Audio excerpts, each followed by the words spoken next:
I'm Kronicz from Most Xtreme Wrestling, and this is the October 20th, 2011 edition of Superstars.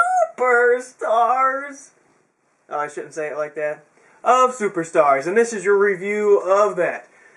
And this is my cat, if I haven't already introduced him, Ted DiBiase. And yes, Ted DiBiase was in this match. The wrestler Ted DiBiase, while Ted DiBiase, my cat, sits next to me.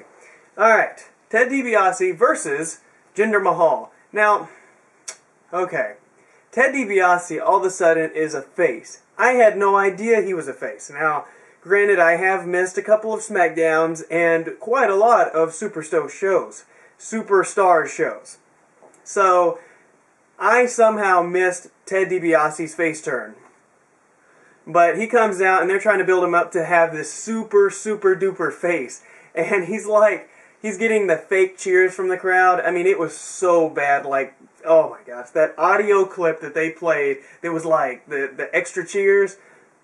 Wow. I mean, there was some people in the crowd, you know, clapping and everything, but it was nothing like they made it sound like. But people seemed to actually like him. And Ted DiBiase is just one of those guys that it's like, you know, you thought they was going to push him, but they really didn't. They pushed Cody Rhodes instead. And, you know, I look at Ted DiBiase and I see star written all over the place. He doesn't really seem to have, like, the charisma that maybe, like, a young Randy Orton would have had. You know, I remember seeing Randy Orton back in 2002 at a house show, and he had the blue tights with the Adidas stripes down the side and actual hair. And I said, boom, that guy is a star. I see Ted DiBiase at a house show, I say, yeah, maybe someday. I don't know. But probably not as big as him. But, you know, now I look at him and he's got this great physique. He looks like $1 million. No pun intended. But Jinder Mahal, his opponent, this is a guy that, wow, he's supposed to be super duper extra heel, but he really isn't. I mean, the stupid storyline, he's an Indian prince. Come on, it's 2011. Are we supposed to believe storylines like that? No, I don't think so. And it's just ridiculous. I mean, they keep coming up with these gimmicks, and like Middle Eastern gimmicks and whatnot, like Tiger Ali Singh and Muhammad Hussein or whatever. It's just like, seriously? And then they never go all the way. They want to bring in these crazy gimmicks, but then they just kind of half do it, and then it sucks. So, yeah, I wouldn't be surprised if this guy's not on his way out. Now he's just like a Del Rio ripoff. But we get into the actual match, and we hear Matt Striker keep saying DiBiase Posse. Wow, that was special. But the match was very good. I was surprised. I really was enjoying the match. And if you were one of these people who loves wrestling and no storylines, then why aren't you watching Superstars? It's right there on WWE.com. It's free, and all you got to do is fast forward to get past all the crap storylines that they're rehashing from Monday night and Friday Night SmackDown. So, skip all of that. You can skip it, you can just watch the matches, and then boom, you don't have to sit there and just watch television, you know what I'm saying? But Jinder Mahal, unfortunately, gets his full Nelson Slam, which is called the Sands of Time? Yeah, Sands of Time, and gets the win, so boo-hoo. But Ted DiBiase, man, he actually got the pops. I mean, he actually got a few pops. They were in Mexico, I don't know, it happened. Next we get Santino versus Heath Slater. This must have been Heath Slater's last match before he got his wellness violation, and oh my gosh, this is crazy. First of all, we got Santino Marello, and he is wrestling one of those comedy-style matches. I mean, not the whole match, but a lot of comedy involved in it, which I really like. Crystal really loves comedy-style matches. It just cracks her up, but it was very entertaining, and I like the fact that on Superstars you see matches where they don't have to be killing each other in a match. They can do a little bit of thing and just kind of entertain you while they're in the ring, and that's very nice. And I was entertained by Santino. That was really cool. Now, Slater, on the other hand, okay, the commentators are talking about how Slater was hanging out. Now remember, this is the guy who just got a wellness violation.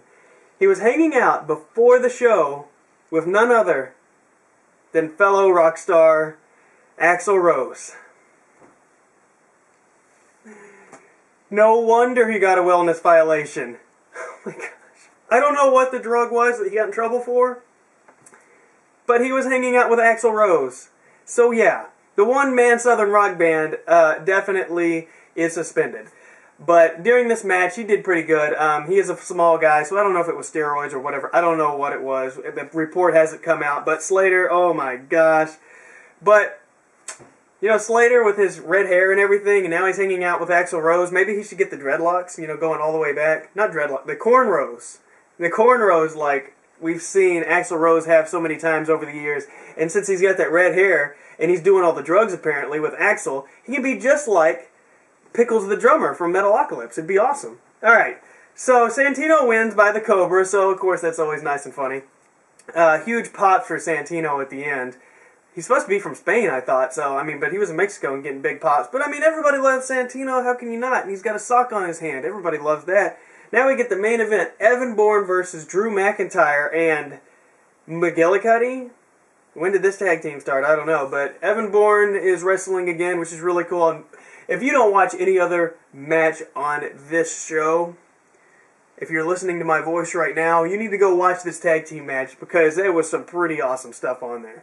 If I do say so myself. I'm sorry, you know, Ted DiBiase, his match wasn't as entertaining as this tag team match, so, you know, it's okay. But they do a tie-up. Evan's in a tie-up, like shoulders and elbows. And it turns out like they're in the middle of the ring, tying up, and somehow Evan ends up on the top turnbuckle and does a top turnbuckle arm drag. Thank you. An arm drag. And, like, how do you do that? How do you start locked up in the middle of the ring, end up on the top rope with an arm drag? It's just crazy. They do this one spot. McGillicuddy is on his hands and knees, and Kofi's helping Evan out. And Evan's standing on top of his back, on top of McGillicuddy's back while he's on his hands and knees, and does a shooting star press. Not a backflip. He's standing on his back. Shooting star press, lands back onto his back, flattening him out. It's like, whoa, what was that? That was crazy. The match was so entertaining until we get about the middle, towards the end of the match. It gets kind of long, but I'm so used to seeing Raw matches, I guess, you know, we get bored really easy. But nevertheless, it was a pretty funny match, pretty entertaining match, pretty innovative match. I'm glad to see Evan Bourne back in the ring. Kofi and Evan, great tag team as of late, and Evan hits the shooting star press for the win, and that is your show of Superstars. I would recommend checking out this show, and it was pretty good, and even you, Ted DiBiase, you didn't do too bad, so